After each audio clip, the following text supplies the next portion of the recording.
happening, fly tires? Larry from Snake River Fly. 1st of May, 25. Just been sitting around tying some stuff. Our still water fishing is really good right now.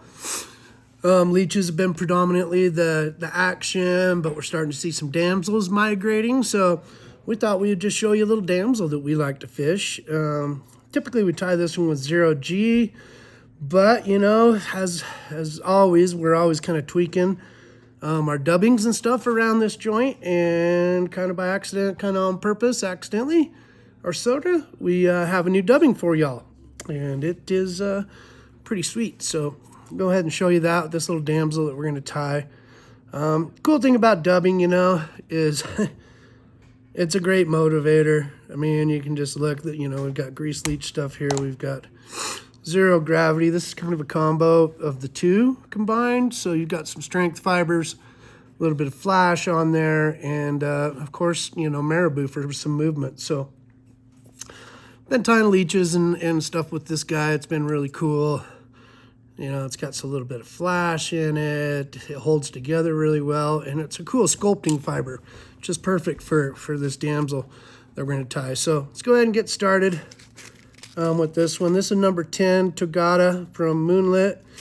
This is an 861, and what this is a short-shanked, wide-gapped, heavy hook.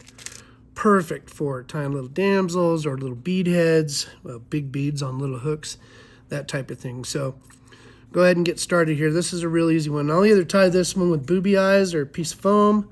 Chichone's fettuccine foam works great, or I'll do it with a little set of bead eyes. So anyway, without further ado, here is a fluoro yellow 6/0 sempered.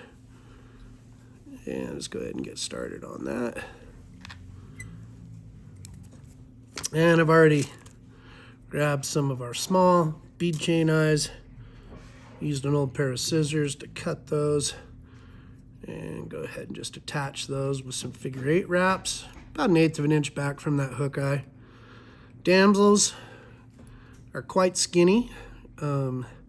They move a lot when they're swimming towards the edges of the lake when they start hatching. Crawl up on grass blades or anything that they can crawl out on, and then they'll hatch and turn into those little blue dragonflies. So you want a fly that's going to move a lot. Don't want a ton of weight on it, because a lot of times we're fishing in the shallow, so these little bead chain eyes work just right. In theory and in practice, this fly is going to ride like so. So I'm going to do my darker color on top, and I'm going to do my lighter color on the bottom, and show you how we do that right now.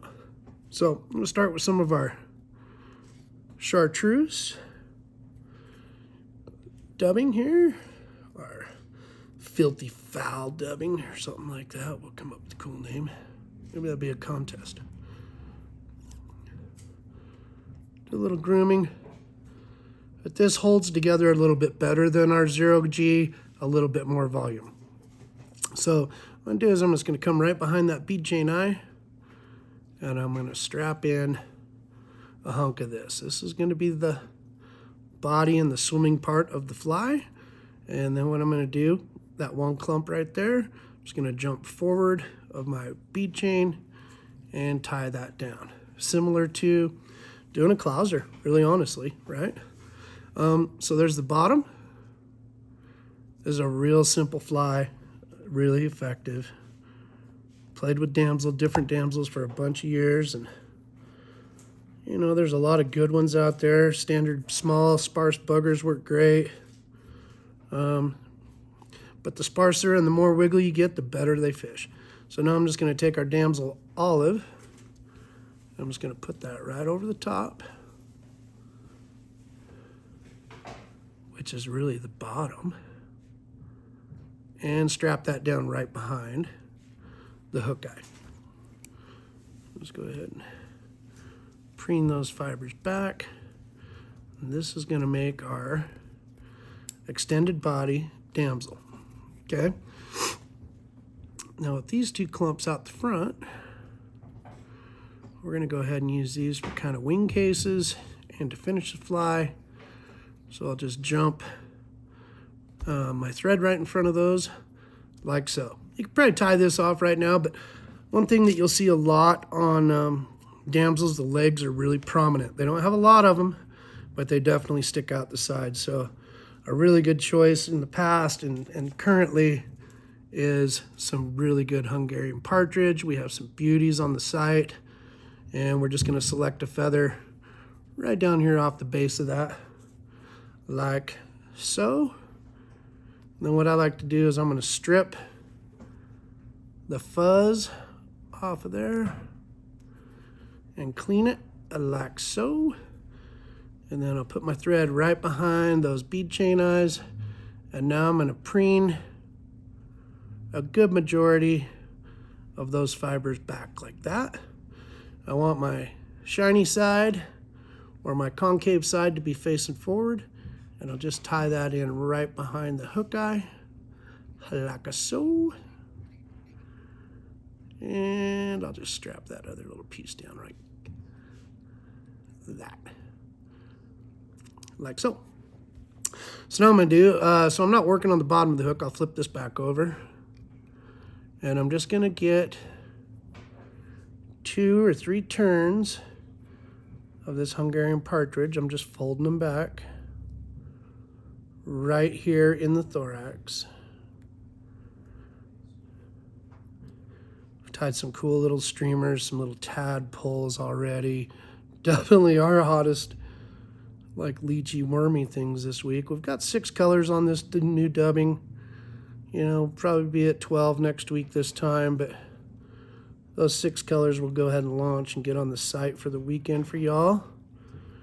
And I think we have maybe 10 of these really nice premium Hungarian skins that we're gonna sell for a great price. I mean, it's a local product, and dude hooked us up on them, so we're gonna pass savings on to you.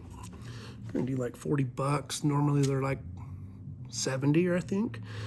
Anyway, that gives us our legs for this bug, okay? So far we've got 2 materials, 2 different colors of filthy fowl dub, and 1 partridge feather. So now what I'm gonna do is just pull the lighter colored dubbing on the bottom here, and I'm gonna pull it underneath. You'll watch a lot of the videos that I tie, Brandon and the other guys down here. We like different colors on the bottom of flies and on the top, lateral or ventricle coloration and dorsal coloration, if you want to be fancy. But just like that, you have got a dandy of a damsel. Super simple, super easy, strong hook with a great gap. Really has a lot of movement. You could get as fancy as you wanted. You could go UV in all you wanted on this, that kind of jazz.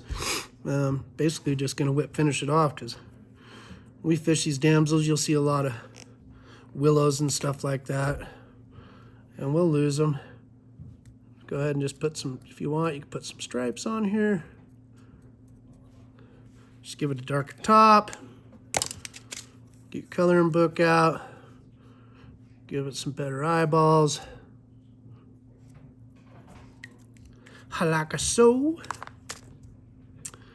Pull our hackle out to the side. Now what we'll do, we'll dump a bunch of Miller Lite on it.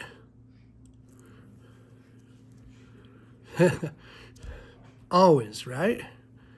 So now we got this little wicky ton hanging out.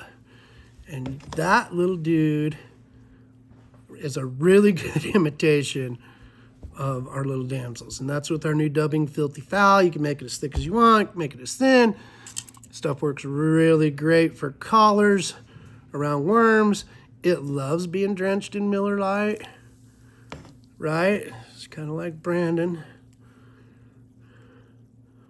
Uh-oh. There you go, gang. Check it out on the site. Grab them while they last, and appreciate you. Happy flying.